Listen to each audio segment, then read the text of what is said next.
It seems like what you guys did is fit the most power in the littlest car. Yeah, so our shop builds Lotuses, and we had one of our customers, like, we talking back and forth a little while. They wanted to build a car to win Super Lap Battle Limited class with. And we explained to them the pros and cons of using the car that we understood well.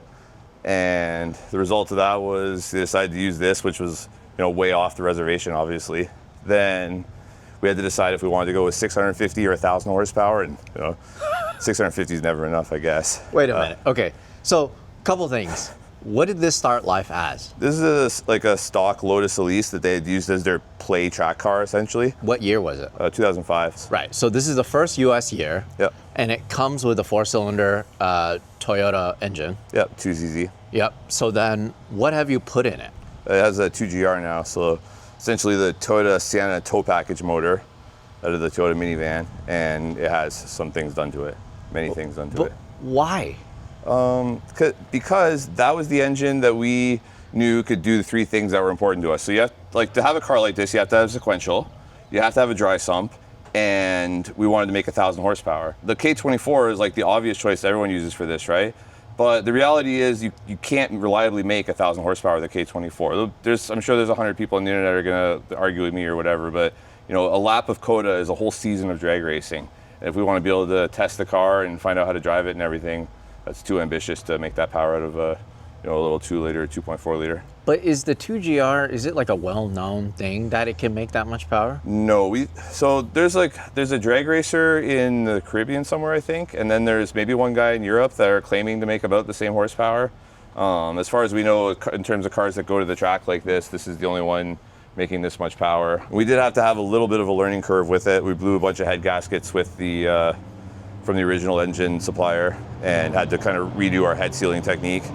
But once we got that down, it's been super reliable ever since.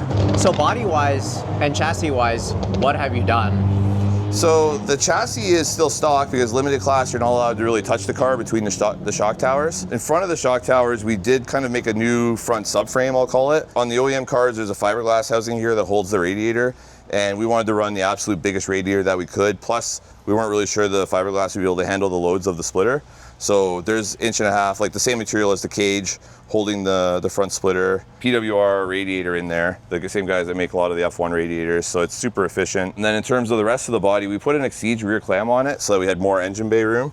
So, if people aren't familiar with it, an Elise, the rear clam will come down right here and then be flat. But we need to use all of this volume to stick all the stuff we wanted to put in the engine bay. Anytime we want to do a turbo car, or really any forced induction Lotus, we ask them to put an aftermarket Exige clam on it for the space, so it's a lot easier to work on. Is this the craziest Lotus you've built? Yeah, for sure. It's the craziest Lotus anyone's built.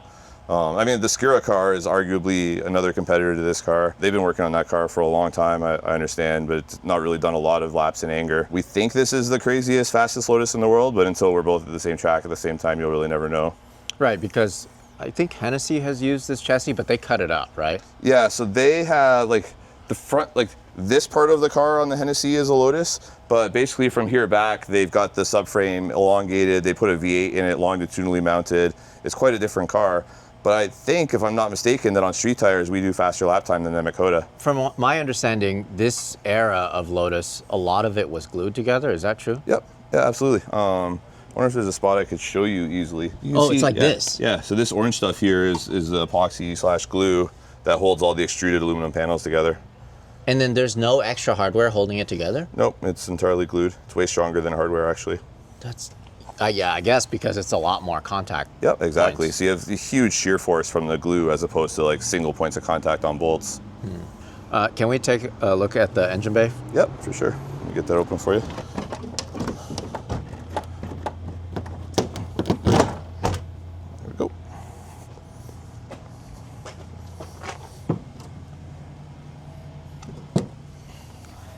So then all said and done, how much does this weigh now? 2,400 pounds with Callan in it, and he's pretty small. So I think the car weighs 2,270 maybe. So then how much heavier is this than the stock 2005 Lotus Elise? Ooh, it's not much, no. But the problem is the stock Lotus Elise, the weight balance is 45, 55, and on this one the weight balance is 73, 27, which is 27 in the front? Yeah, it's the worst car in terms of weight balance that I've ever had. How does it even turn out here? So the thing about Lotus is that they never turn. So you always drive them by driving into the corner, standing a little bit too much on the brakes, yawing it, planting it with the throttle, and then you can power out of the corner. And that's like what actually makes them fast at any track that doesn't have super high speed corners, because they can get around like a corner like turn 2 here is like the best Lotus corner. Turn 3 is great. The corkscrew is great. You just rotate, drive away. And it's really great. I'm assuming you didn't choose a Toyota motor because it originally came with the Toyota motor. You purposely went to look for this engine. Yeah, so we wanted a motor that had a sequential, had a dry sump, and was capable of being built to hold this much power on the rods and pistons.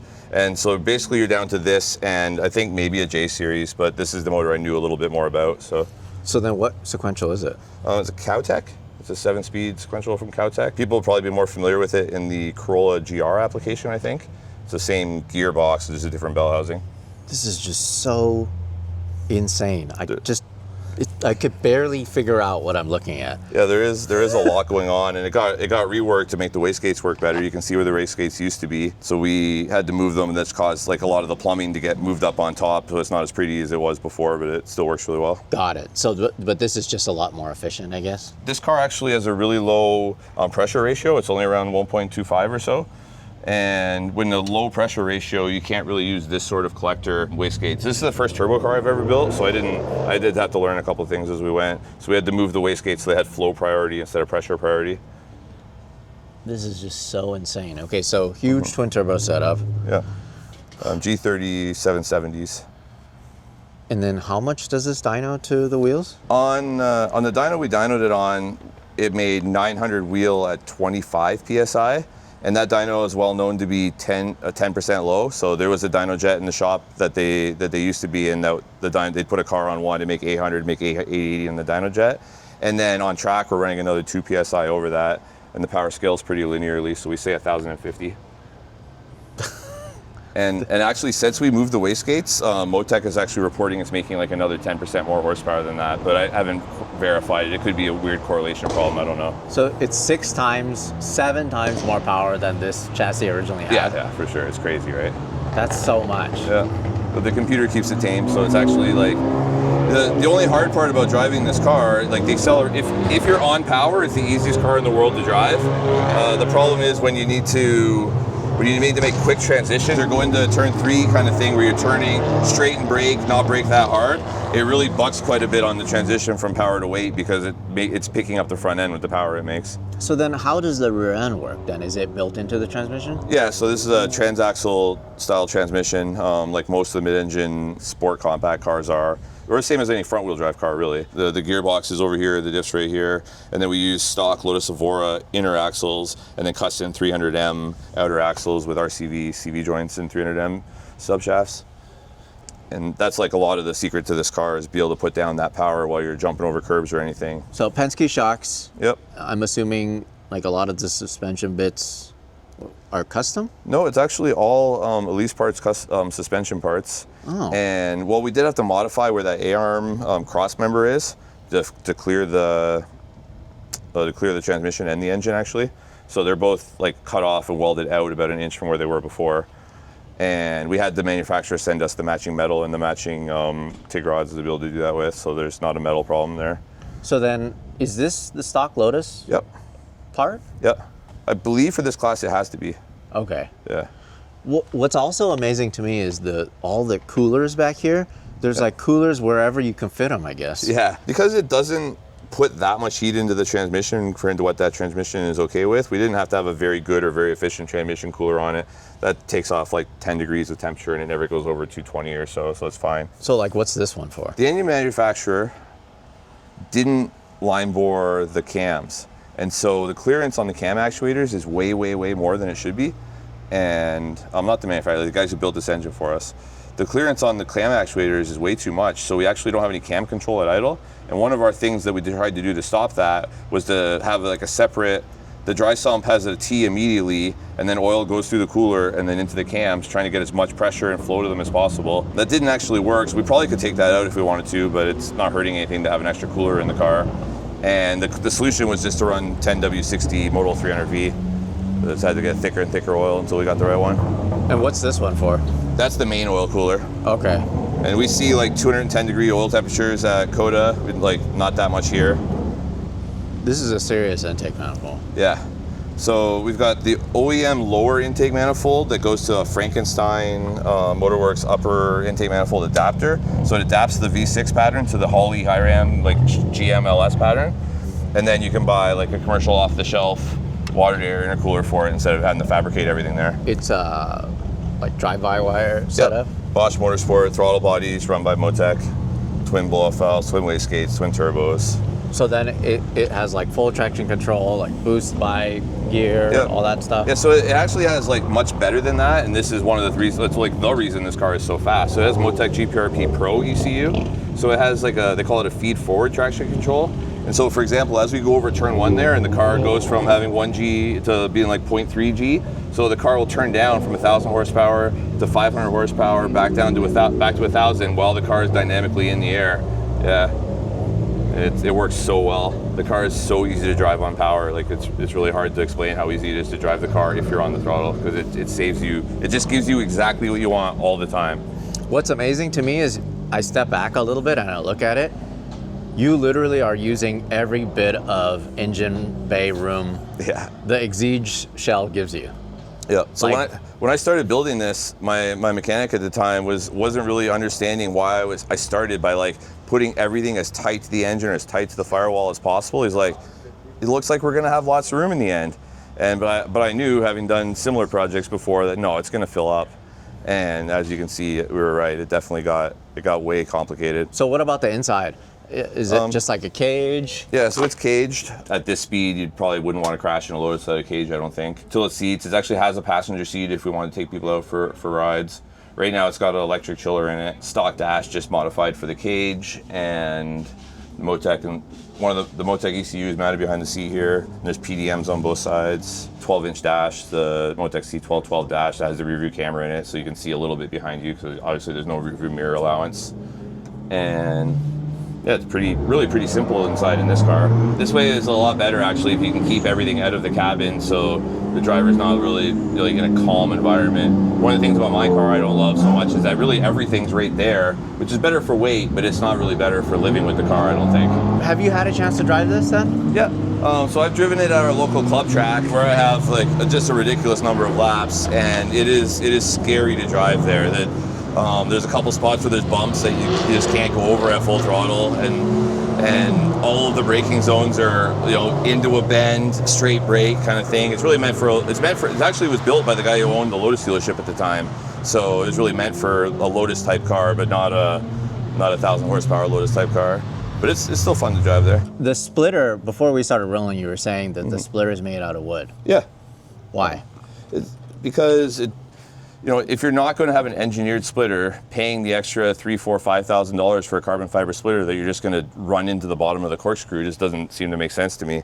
I'd rather have the car be, as easy to work on and easy to drive as possible, and get everything right, and then maybe we'll go to a full front engineered aero package. But as you might know, it gets very expensive. Due to the class that you're running in, you're running street tires. Yeah.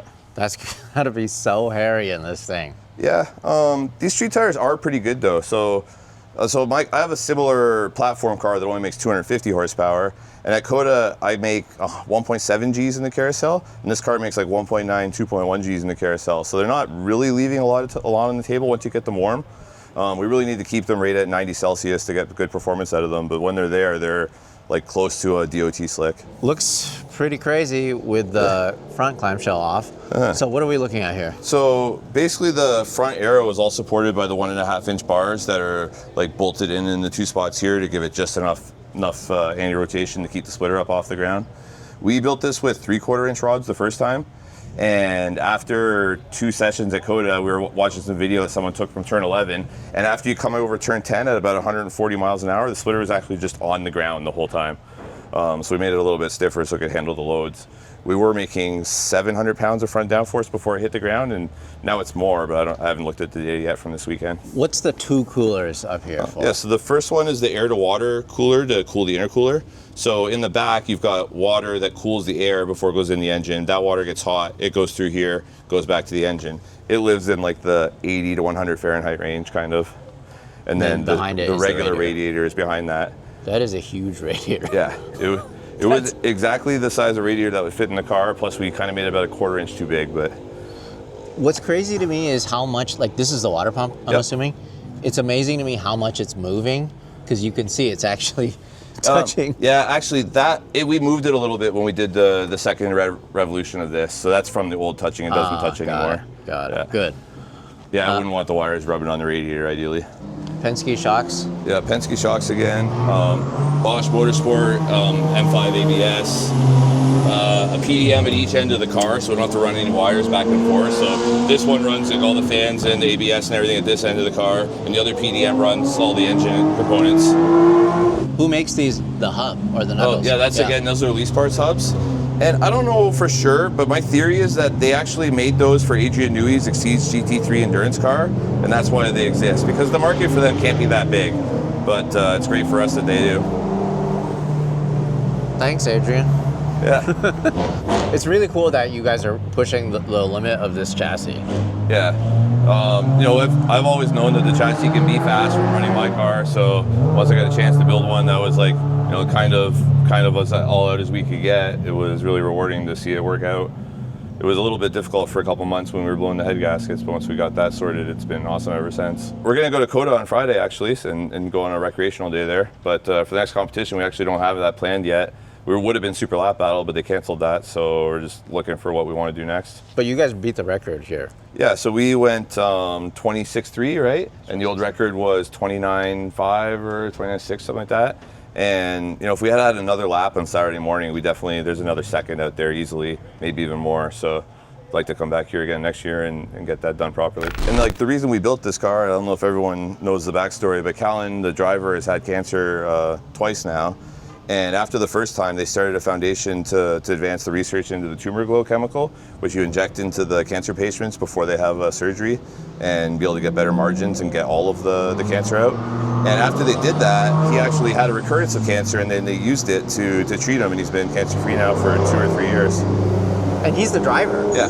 What an absolute wheelman. Yeah, no, it's really good. And you know, we like taught Callan to drive in-house from when he didn't know how to drive a manual transmission, and we started doing Miata Club racing, and then Spec Miata racing, and then moved on to bigger, better things here. Awesome. Well, thanks for showing us this build.